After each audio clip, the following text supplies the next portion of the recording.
Good morning, y'all. Spoken Grams here. I'm getting ready to leave and go to work. Let my car warm up. I feel like I really just got to get this out. I know my chapstick's in my bag. I don't feel like digging it out right now. Y'all just gonna have to bear with me for the moment. So this morning I'm listening to Elevation Church, Stephen Furtick, and he was talking about sharing your scars versus sharing your wounds. And then, of course, I started to think about myself, like, yeah, Nara. And I started to think about this journey that I've been on.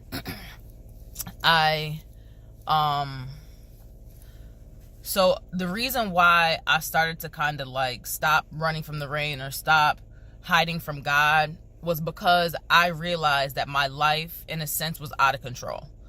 I was out of control. But not in like I was doing crazy stuff. It's just that like I didn't have any control. Like I couldn't trust myself. Like I couldn't trust my thoughts. I couldn't trust anything. I'm like, yo, I feel like I'm bugging. I feel like I'm going crazy. And that kind of what started me to go to therapy. I was just like, I just feel so unsure about everything. And I realized in this process how much I was just holding on to old stuff.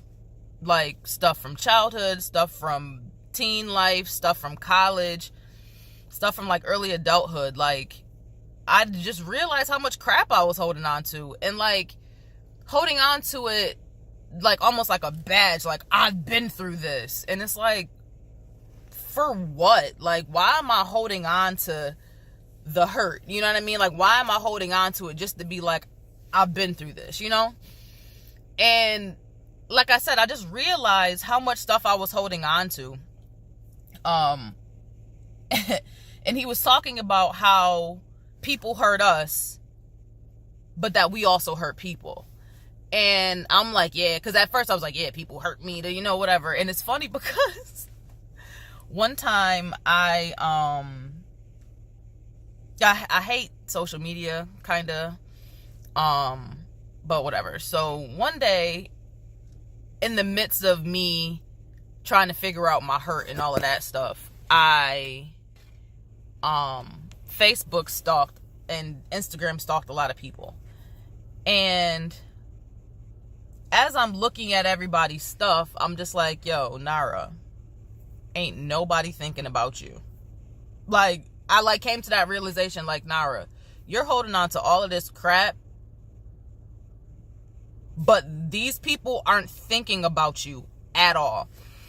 And that was like the first time where I really appreciated social media, because it smacked me in my face and said, Nara, get over it. Like, get over it. And ever since I let that stuff go,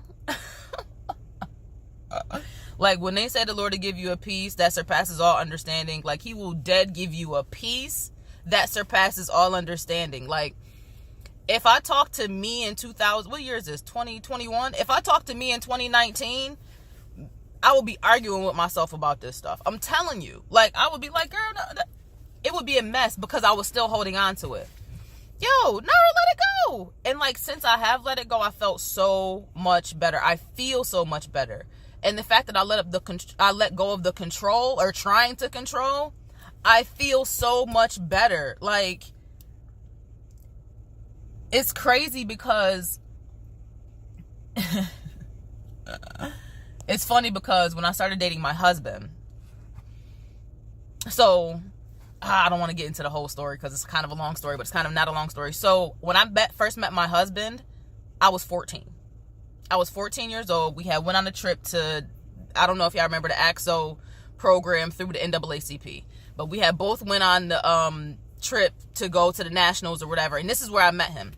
Mind you, if I'm not mistaken, he had already knew who I was. I didn't know who he was, but he knew who I was. Mind you, I didn't know this. So on the trip, you know, I kind of was like, okay, you know, I liked him. He liked me. Neither of us knew it. So mind you, he knew me when I was 14. He ain't know me, like not the Bible know me, but like he knew who I was when I was 14.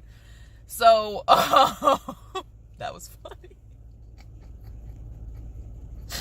Anyway, so He knew me then when I was young, when I was on fire for God, that's when he knew me.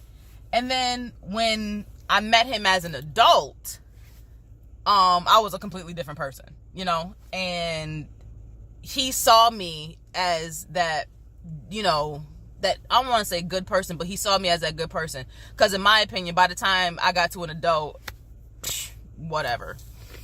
So when I started dating him, he would say like certain things to me, and I would just be looking at him like almost as if he was a square. But ultimately, like, he still saw the good in me. And I necessarily didn't see it in myself anymore. And I thank God, I thank God that he's in my life, because he kind of helped me pull it back. You know what I mean? He helped me realize kind of who I really was instead of who I was trying to be. Ooh, that was deep. Like, because this is hitting me as I'm saying it. So, like, oh my gosh, this is crazy. But, like, and I feel like now I'm almost back to, like, that first love I had with Christ. You know what I'm saying?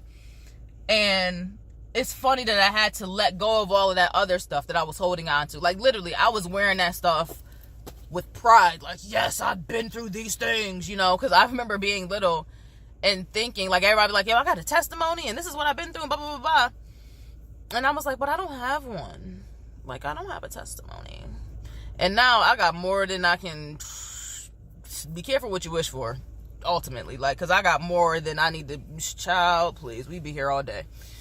But I just thank God for the changes that he's making in me. I thank God for the people that he's placed in my life. I thank God for the people he took out of my life. Honestly, like, me and my friends is talking about pruning. They all into plants right now, and they talking about pruning, and man, we gonna do something about that, so look out for that. But I just really thank God. Like, it's crazy. So I'm encouraging you all on this early Friday morning to let it go. Bro, let it go. Let go of the people who hurt you.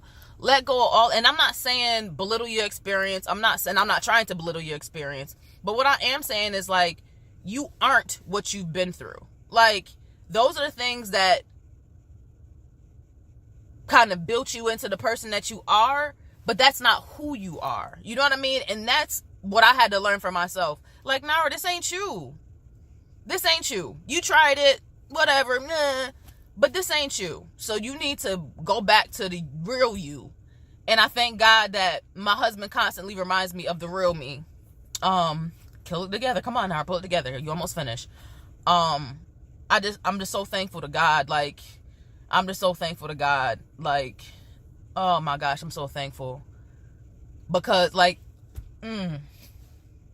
keep it together, Nara.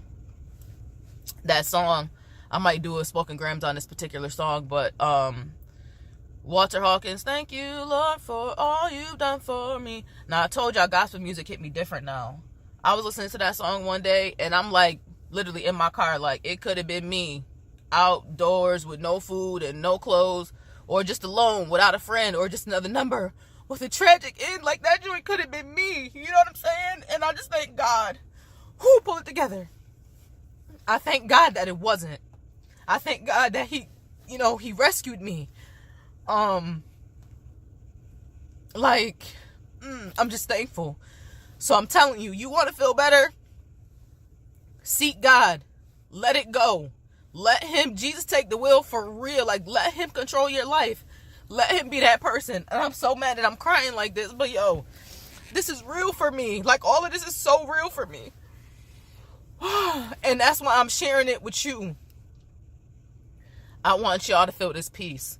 I want y'all to let it go, because I know how hard life is. I know how hard everything is. Bruh, let it go. Let it go. Let it go. Let it go. And seek God. Whew, all right, I got to pull myself together so I can get myself into work. But I love y'all. And this is why I'm doing this. Yo, let it go. I'm telling you, just let it go.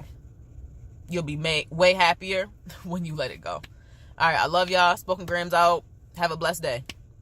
I'm just a nobody trying to tell everybody about somebody who can save anybody.